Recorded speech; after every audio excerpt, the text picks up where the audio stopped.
2023 ke 1 Baik, saya akan membacakan analisis tentang Brownie. Dikembangkan oleh Gaspar Ricci de Brownie pada tahun 1795, akan tetapi penggunaan praktis metode ini menunggu komputer digital. Mirip dengan transformasi kulit, metode Brownie mengekstrak informasi perangkat dari dunia yang diambil sampel secara seragam dan membangun syarat eksponensial kompleks teredam atau sinusoida teredam. Hal ini kemungkinan estimasi komponen frekuensi, amplitudo, fase, dan keredaman dari suatu sinyal. Algoritma Brownie adalah prosedur multi langkah. 1. Lakukan penyesuaian AR autoregressive akar koefisien AR untuk parameter eksponensial kompleks. 3. Saring akarnya. 4. Kesesuaian kuadrat terkecil untuk parameter amplitudo kompleks. 5. Membuat model akhir dengan sinyal thresholding. Baik, materi selanjutnya akan dijelaskan oleh Nabil.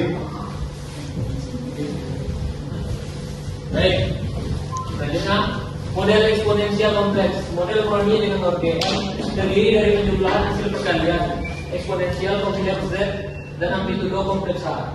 Bisa kita lihat di sini rumusnya, bisa kita pahami. Dalam persamaan untuk H dan Z, A adalah amplitudo eksponensial kompleks, G adalah faktor redaman, U adalah frekuensi, dan Q adalah fase. FlexPro melaporkan amplitudo dan eksponensial kompleks dalam prosedur Brownie sebagai sinusoida teredam nyata. A adalah, bisa kita lihat di sini ada rumusnya. A adalah amplitudo sinusoidal yang dilaporkan, K adalah faktor redaman, U adalah frekuensi, dan Q adalah fase. Perhatikan bahwa model tersebut tereduksi menjadi sinusoidal saat teredam ketika redaman K adalah 0 dan menjadi keseluruhan eksponensial orde pertama ketika frekuensi U adalah 0 dan fase Q adalah P/2. Akar polinomial AR. Model eksponensial kompleks terdiri dari amplitudo kompleks dan parameter eksponensial. Estimasi frekuensi dan faktor redaman parameter eksponensial dilakukan terlebih dahulu. Nilai-nilai ini berasal dari akar kompleks dari kecocokan AR, autoregressive.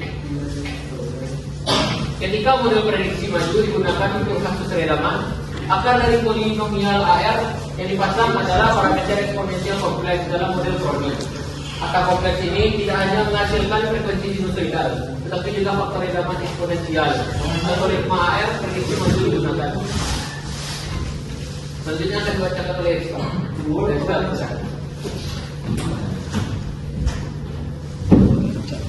Baik, algoritma SFD menerapkan ambang batasnya dan dengan demikian kemungkinan akan menawarkan frekuensi dan faktor peredaman yang lebih akurat untuk komponen karena pengaruh kebisingan dapat diabaikan. Seperti halnya pada pemasangan AR, ruang sinyal harus 2 kali lipat jumlah komponen yang diharapkan. Pemilihan akar.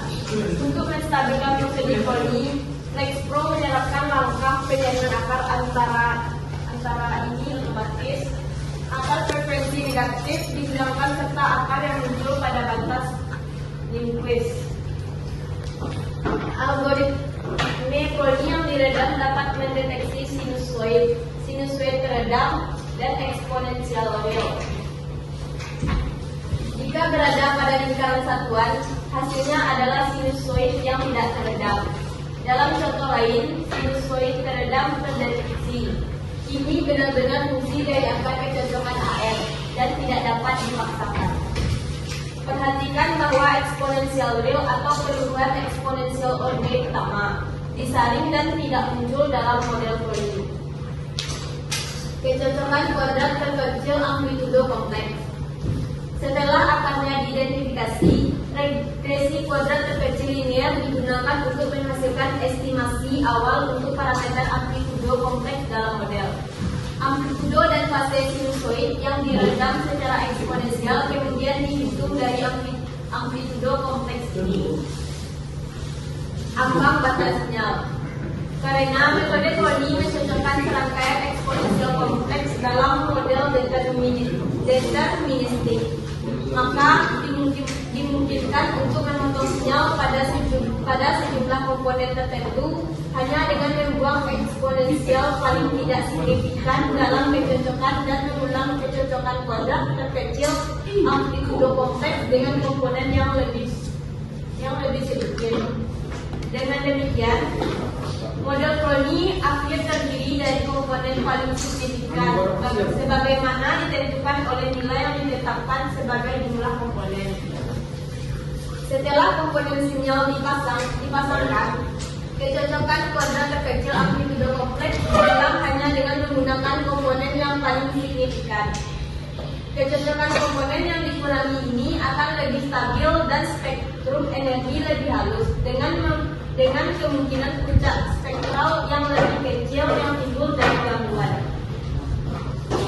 Selain program ini akan dijelaskan oleh Nabil. Kepada Nabil dipersilakan. Baik.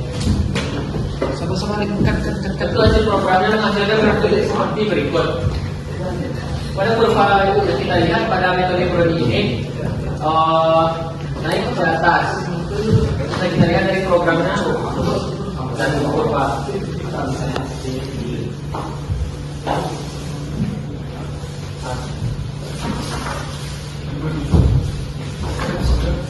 Baik, sekian presentasi dari kami.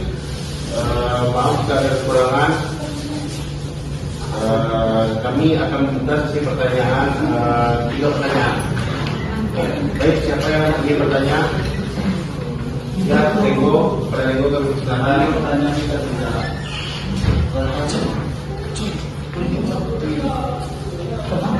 Baik, kalau saya akan berkenan pada problem 4 itu apa saja keuntungan dan kekurangan dari penggunaan metode Crony dalam analisis spektrum frekuensi. Ada yang nitip laporan.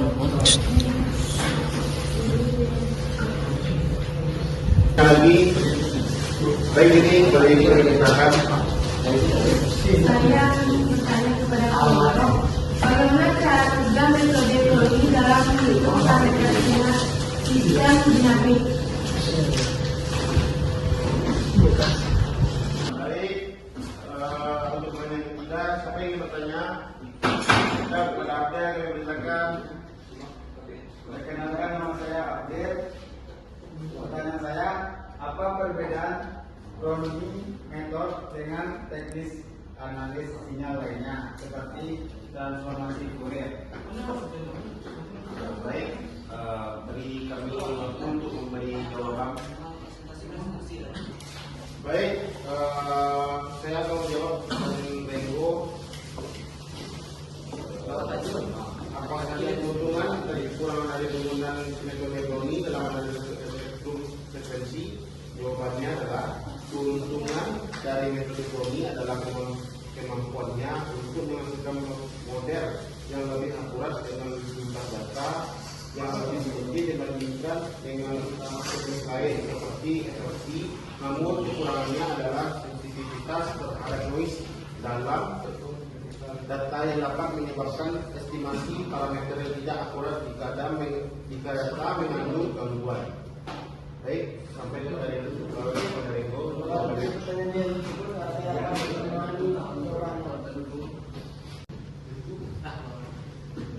Selanjutnya saya akan menjawab pertanyaan dari ini.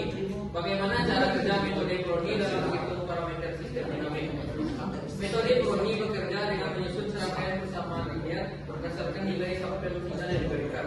Persamaan ini kemudian diselesaikan untuk mendapatkan parameter eksponensial seperti amplitudo, frekuensi, dan waktu keseluruhan dan menggambarkan karakteristik dinamik dari sistem tersebut. Bagaimana ini? Baik, saya akan menjawab pertanyaan dari Abdel. Proses metode memodelkan sinyal sebagai kombinasi eksponensial cocok untuk sinyal diskrit dengan keseluruhan. Transformasi Fourier merepresentasikan sinyal sebagai kombinasi sinusoidal, ideal untuk sinyal kontinu atau periodik tanpa memperhatikan keseluruhan. Apakah ada yang paham? Mungkin sekian dari presentasi dari kami. dan jika ada salah mohon dimaafkan.